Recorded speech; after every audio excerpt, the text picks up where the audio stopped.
আসসালামু আলাইকুম। Village TV বাংলার পক্ষ থেকে আপনাদের শুভেচ্ছা জানাচ্ছি।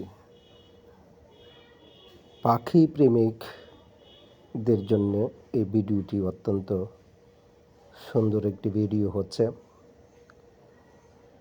আপনার স্ক্রিনে দেখতে পাচ্ছেন ডাহুক পাখির বাচ্চা। এগুলো দেখতে যদিও মুরগির বাচ্চার মতো মনে হয়। পূর্বের ভিডিওতে আমি আপনাদের দেখিয়েছিলাম যে আমি কীভাবে ডাহুক পাখির 5টি ডিম পেয়েছিলাম। সেখান থেকে মুরগির নিচে দেওয়ার পরে কীভাবে আমি 2টি বাচ্চা প্রথম ফুটেছিল। আজকে যে ভিডিওটি আমি দিচ্ছি সেটা মানে 5টি ডিমের মধ্যে 5টি বাচ্চাই ফুটেছে। এরকম সর্বশেষ বাচ্চাটি ফোটার ফলেই আমি এই ভিডিওটি করেছি।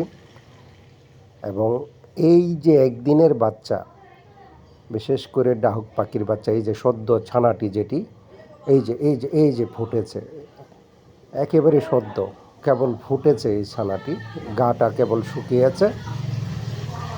এই সদ্য ফুটন্ত ছানাদের কী খাবার দাবার দেবেন এটা আজকে আমি একটু আলোচনা করছি। আপনারা দেখতেই পাচ্ছেন যে আমি ফিড, বিশেষ করে ব্রয়লার ফিড, এগুলো গুলে নরম করে একটা কাঠির সাথে লাগিয়ে তারপর দিচ্ছি। হাতে দিলে ওরা ভয় পায় প্রথম।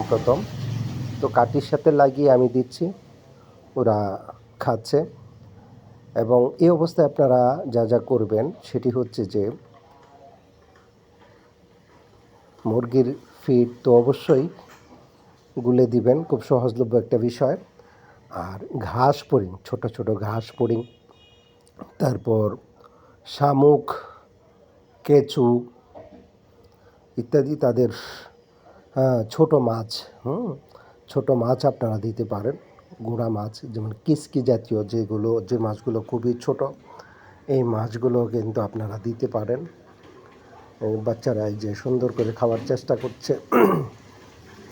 এই সদ্য ফুটন্ত বাচ্চাদের বাড়তি যত্ন নিতে হয়, বিশেষ করে ওদের ঘন খাবার দিতে হয়, কারণ ওরা অল্পতেই তুষ্ট হয়ে যায়, অল্প খাবারেই ওদের পেট ভরে যায়।